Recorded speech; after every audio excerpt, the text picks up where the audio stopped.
शरीर कैसे तंदुरुस्त रहे, ये बात भी सत्संग में मिलती।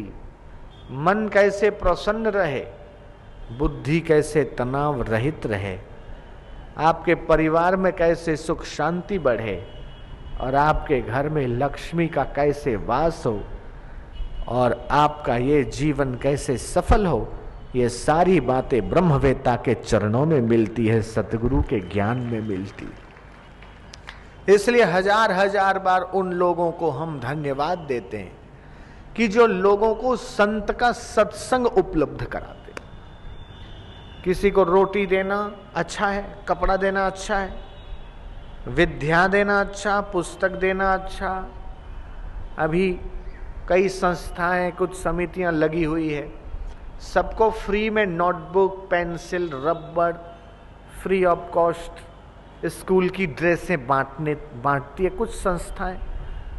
अच्छा काम करने वाले कई धनाढ्य सेठ, हमारी ओर से 100 बच्चों को स्कूल की ड्रेस दी जाएगी, इतनों को पेंसिल कॉपी ये दिया जाएगा, छात्रवृत्ति दी जाएगी, जो अच्छे नंबर में पास होते हैं उनको उत्साहित करने के लिए गरीब बच्चों को पढ़ाई का खर्चा और सारी फीस 50, 100, 500, 1000 बच्चों की हम उठाएंगे। ये सारा संकल्प लेना और ये कार्य करना अच्छा है, लेकिन उससे भी कहीं अच्छा है कि लोगों को ये ब्रह्म ज्ञान, ये आत्मज्ञान, ये सद्गुरु का प्रसाद बांटने के लिए निमित्त होना, ये तो सबसे बड़े में बड़े पुण्य की और भाग्य की बात है। 8 प्रकार के जो दान है, उन 8 प्रकार के दानों में यह जो दान है वो सर्वश्रेष्ठ है। मैं दुबई गया तो बोले, स्वामी जी आपको पता है आप कितना समय बाद आए? मुझे तो याद नहीं था, उनको याद था। आप 19 साल और इतने महीने के बाद आए हैं, आए थे बापूजी के साथ, आपको पता है कितने साल हो गए? मैंने कहा भाई ये गिनती तो मुझे पता नहीं, ये तो आपसे सुन रहा हूं कि 19 साल और कुछ महीने हो गए, उसके बाद मैं यहां आया।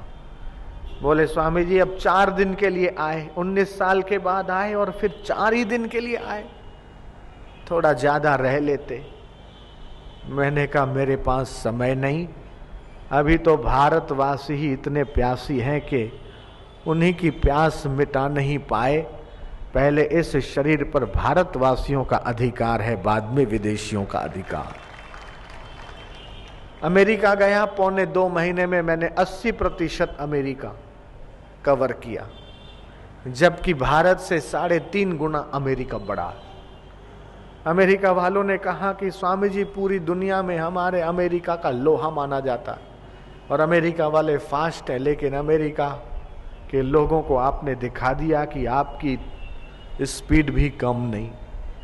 80% अमेरिका 1.25 महीनों में सत्संग करते हुए कवर करना मजाक की बात नहीं। उन लोगों ने कहा स्वामी जी हर साल आया करो, लेकिन कितने साल हो गए मैं नहीं गया। फजिल का है, पाकिस्तान बॉर्डर पे उन्होंने आश्रम बनाया, 6.5 साल के बाद में जा पाया। तो इस भारत के लोगों को आत्मज्ञान से समृद्ध करना हमारे जीवन का लक्ष्य है। जितना जितना आत्मज्ञान हमारे जीवन में घटित होगा, जितना जितना ब्रह्म ज्ञान को हम पाएंगे, हमारे सांसारिक दुख उतने ही मिटेंगे।